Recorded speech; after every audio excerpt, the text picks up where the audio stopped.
평강의 기도는 언약의 성취라는 제목으로 말씀을 전하고자 합니다.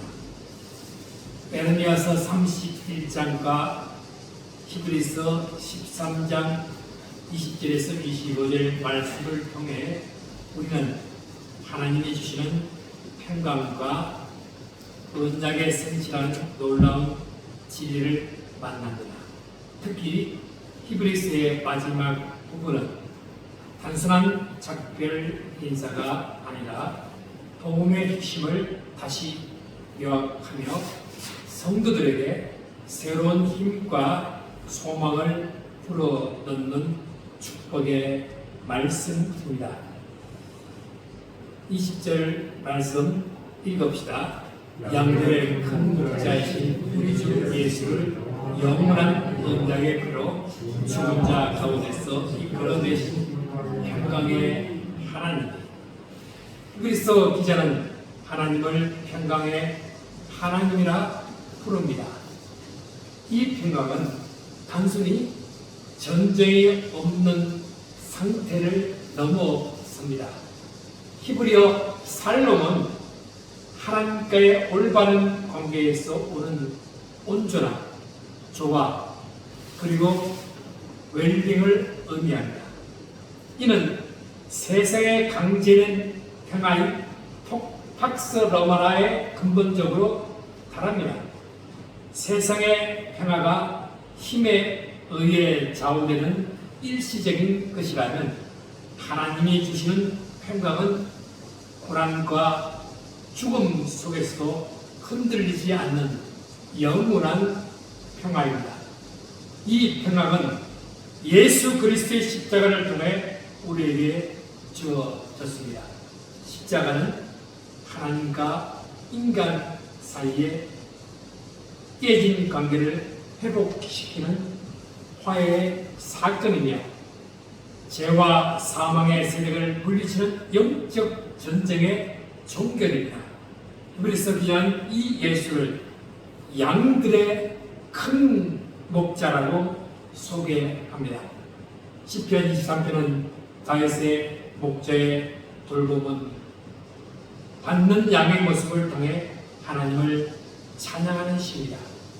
여호와는 나의 목자시니 내게 부족함이 없으리라는 고백은 가나안 땅에 정착하기 전 광야 생활을 하던 이스라엘 백성 그리고 족장 사회의 유목민들에게 매우 친숙한 이미지입니다. 목자는 양을 찾아 나서는 존재입니다. 이러한 목자의 모습은 당시의 문화적 배경 속에서도 하나님의 완전한 돌보심과 보호하심을 가장 잘 나타내는 상징이었습니다. 그래서 시편 100편은 우연 그의 기르시는 백성이요 그의 기르는 양이다. 목자는 양을 먹이고 지키며 위험에서 보호하는 존재입니다.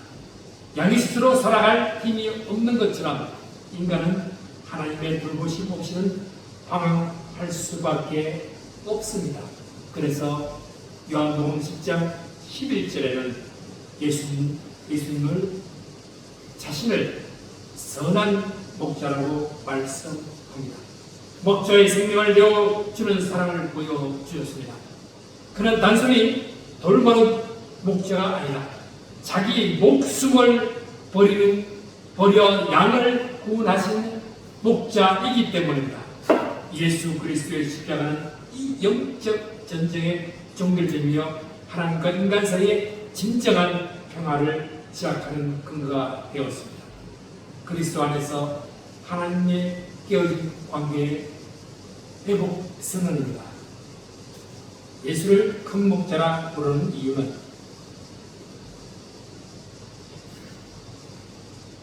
죽음에서 부활하신 분이기 때문입니다. 예수님의 부활은 죄의 사긴 사망을 이기고 영원한 언약의 길을 여신 증거입니다. 그분은 목자, 대제사장, 그리고 희생 제물의 역할을 동시에 수행하셨습니다. 양들을 위해 스스로 희생 제물이 되셨고 그 피를 가지고 하나님 앞에 나아가 영원한 언약을 확정하신 것입니다. 우리의 운명은 세상의 정치나 경제가 아닌 진리와 생명으로 우리를 이끄시는 영원한 언약 안에 달려 있습니다. 그분은 단순히 양떼를 먹이고 인도하는 것을 넘어 자신의 피를 흘려 영원한 언약을 세우고 죽음에서 부활하심으로 구원의 길을 완성하셨습니다.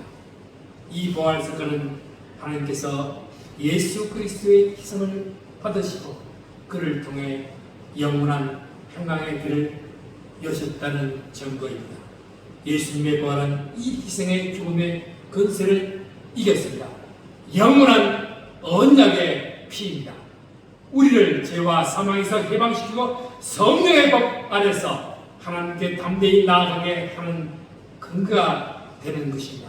예수님은 목자로서의 양들을 위해 스스로 희생 제물을 되셨고 그 피를 가지고 대제사장으로서 하나님 앞에 나아가 영원한 언약을 확정시켰습니다.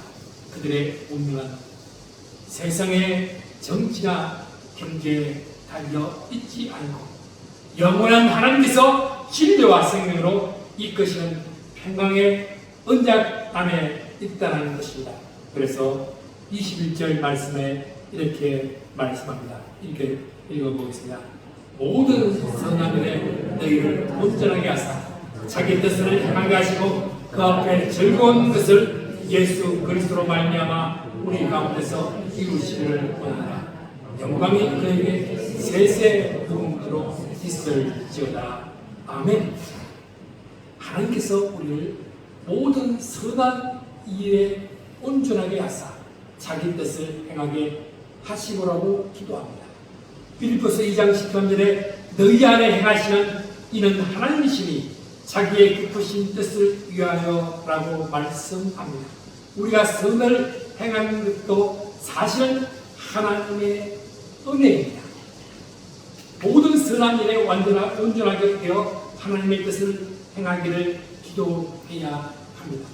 성도가 처음부터 완벽한 상태로 태어나는 것이 아니라 하나님께서 그분의 뜻을 행할 수 있는 존재로 지속적으로 훈련시키고 준비시키는 과정임을 강조합니다. 선한 행위는 성도의 삶에서 나타나는 결과지만 그 행함은 가능하게 하는 힘과 능력은 전적으로 예수 그리스도를 통해 주어지는 하나님의 은혜라는 것입니다. 성공의 주교 로인 윌리엄스는 거룩함은 구별이 아니라 고통으로 가득한 인간 본성 한가운데로 직접 들어오신 성육신 사건에서 그 근거를 찾게 된다고 했습니다. 이사야의 예언처럼 예수님은 세상의 슬픔을 위로하고 갇힌 자에게 자유를, 눈먼 자에게 다시 보게 함을 선포하셨습니다. 따라서 성도의 삶은 단순히 세상으로부터 분리되어 자신만의 도덕적인 완전함을 지키는 데 그치는 것이 아니다. 하나님의 은혜와 능력을 힘입어 세상의 고통 속으로 들어가 그분의 뜻을 행하고 변화를 이끌어내는 적극적인 참여입니다. 하나님께서 그 앞에 즐거운 것을 예수 그리스도로 말미암아 우리 가운데서 이루시기를 원합니다. 이 즐거움은 단순히 감정적인 기쁨이 아니라 구약의 예언에서 약속된 영원한 회복에 대한 확신에서 오는 것을 기쁨이라고 합니다. 그래서 예레미야서 31장에 새 언약과 천국 잔치의 모형을 소개하고 있습니다. 에레미야 선지자는 이스라엘과 유다 백성이 옛 언약을 깨뜨렸기 때문에 하나님께서 새 언약을 맺으실 것을 예언했습니다. 이 새 언약은 돌판에 새겨진 율법이 아닌 하나님의 법이 백성의 마음에 기록되는 내면적인 변화를 특징입니다. 이로써 백성은 하나님을 신실하게 알게 되고 그들의 모든 죄가 완전히 용서되어 다시는 기억되지 않습니다. 죄의 용서와 하나님과의 완전한 관계 회복은 곧 천국 잔치의 비유와 연결되는 깊은 즐거움의 원천이라는 것입니다. 이사야서 25장은 만민을 위하여 기름진 것과 오래 지장하였던 포도주로 연을 베푸시는 장면을 묘사합니다. 하나님과의 관계가 회복된 백성이 누릴 영원한 기쁨의 잔치를 상징적으로 보여주는 것입니다. 이사야 선지자는 이사야서 62장에 이스라엘 백성의 그들의 황폐함이 헤시바와 뿔라로 변할 것을 예언합니다. 하나님께서 당신의 백성을 기뻐하시고 언약 관계를 회복하는 영적이고 관계인 회복의 극치를 보여줍니다. 이는 마치 신랑이 신부를 기뻐하듯 하나님께서 당신의 백성을 기뻐하시고 영광스럽게 하실 것을 의미합니다. 성도의 삶은 단순히 세상에 분리되어 도덕적 완전함을 지키는 것이 아닙니다. 오히려 하나님의 능력에 힘입어 세상의 고통 속으로 들어가 그분의 뜻을 행하고 변화를 이끌어내는 적극적인 참여입니다. 하나님께서 기뻐하시는 일은 구약의 예언에서 약속된 영원한 회복에 대한 확신에서 오는 깊은 기쁨입니다. 이처럼 에레미야와 이사야의 예언은 미래의 성취될 종말하는 회복에 다루고 있지만 히브리서 기자는 이 약속을 현재 고난 받는 성도들에게 즐거움으로 근거로 제시합니다. 이 즐거움은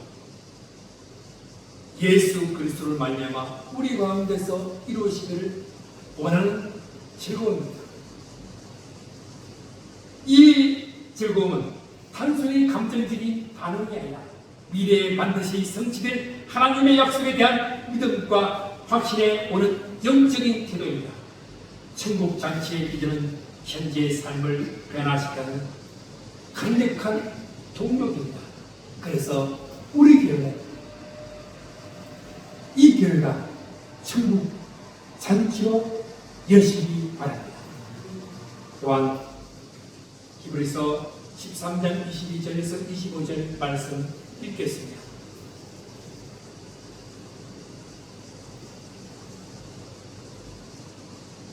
형제들아, 내가 너희를 권하노니 권면의 말을 용납하라. 내가 간단히 너희에게 썼으니 우리 형제 유모가 너희 것을 듣다. 그가 보면 내가 그와 함께 가서 너희를 보내라. 너희를 인도하는 자들과 모든 성도들에게 이달리아에서 언제들도 너희에게 흥하니라. 은혜가 너희 모든 사람에게 있을지어다. 히브리서 13장 22절 25절은 히브리서 기자의 개인적인 인사와 부탁에 담긴 부분입니다. 이 부분의 문제는 바울 사신과 유사하며 논리적이고 권위 있는 본문과는 다르게 친밀하고 개인적인 느낌을 줍니다. 은혜가 너희 모든 사람에게 있을지어다 라는 바울식 축복으로 편지를 마무리합니다. 이는 하나님의 구원이 은혜로 말미암아 주어졌음을 강조하며 독자들이 계속해서 그 은혜 안에 거하기를 바라는 마음을 담고 있습니다. 헤세드는 하나님의 변함없는 사랑과 신실하심을 의미합니다. 이스라엘 백성을 향한 하나님의 언약적 사랑은 그들의 불순종할 때조차 포기하지 않았던 헤세드를 통해 나타났었습니다. 아가페는 조건 없이 자신을 내어준 무조건적인 무조건적인 사랑을 나타낸다. 하나님의 아가페의 사랑은 예수 그리스도의 십자가의 희생을 통해 가장 분명하게 나타납니다. 이브리서 기자는 이 구약의 헤세드와 신약의 아가페를 바탕으로 하늘에 대한 소망을 가진 믿음을 강조합니다. 그의 믿음의 선진들이 이 땅에서 나가네와 순례자의 삶을 살았지만 하나님께 예비하신 더 좋은 본향인 하늘을 바라보며 믿음으로 나아갔음을 보여줍니다. 이 모든 것은 하나님의 은혜로 가는 것입니다. 세상의 물질적인 가치와 쾌락을 추구하는 대신 우리는 예수 그리스도께서 이루신 영원한 구원에 대한 소망을 굳게 붙잡아야 합니다. 어려운 삶 속에서도 우리의 참된 기쁨은 하나님의 뜻을 따라 살고 그분과의 깊은 관계 속에서 발견됩니다. 또한 빈무대 형제들의 안부를 전하며 공동체 안에서의 사랑과 계절을 강조합니다. 이는 우리도 믿음의 공동체 안에서 서로 건면하고 격려하며 함께 은혜 안에서 성장하여야 함을 뜻합니다. 우리가 믿음의 경주를 완주할 수 있도록 이끄신 큰 목자이신 예수 그리스도를 바라보게 됩니다. 그분만이 우리의 영원한 평강과 즐거움의 근원이 되기를 기억하시기 바랍니다. 언제는 단순한 형식적 인사가 아니라 하늘 소망에 근간 축복의 선언입니다. 오늘 우리 시대는 물질적 풍요와 즐거움이 넘쳐나는 듯 보이지만 참된 평강과 참된 즐거움은 점점 사라지고 있습니다. 술과 중독, 탐욕과 쾌락은 사람들을 일시적으로 탈레해 줄 뿐 더 깊은 공고와 불안을 남깁니다. 그러나 목자 대신 예수께서 주시는 평강은 세상이 줄 수 없는 평강입니다. 요한복음 14장 27절에 평안을 너에게 끼치노니 곧 나의 평안을 너에게 주노라. 내가 너에게 주는 것은 세상이 주는 것과 같지 않으니 너희는 마음에 근심하지도 말고 두려워하지도 말라고 말씀하셨습니다. 따라서 성도는 오늘 이 은혜의 인사를 붙잡아야 합니다. 은혜는 우리를 붙드신 하나님의 사랑입니다. 평강은 목자 되신 예수 안에서만 누릴 수 있는 참된 안식입니다. 영광은 장차 임할 하나님의 나라에 완전히 드러날 것입니다. 사랑하는 성도들, 이브리스의 마지막은 이렇게 우리에게 세 가지 복음을 전합니다. 따라합시다. 예수는 우리를 영원한 평강으로 이끄시는 큰 목자다. 평강의 하나님은 우리를 모든 선함에 온전하게 하신다. 은혜와 평강과 영광은 지금도 우리와 함께하며 장차 완전히 드러날 것이다. 기도합시다. 예수 그리스도 안에서 성취된 구원받는 우리의 삶을 고백합니다.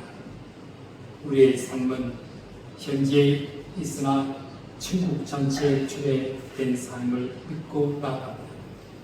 하나님의 은혜 아래 우리의 구원을 보게 하여 주옵소서. 또한 평강의 삶과 즐거움과 모든 선한 일에 온전해지도록 자신을 내어드리며 영원한 은혜와 평강 속에서 그분의 영광을 세세 몸도록 찬양하는 삶을 살아가게 하여 주시옵소서. 예수 그리스도 이름으로 기도합니다. 아멘.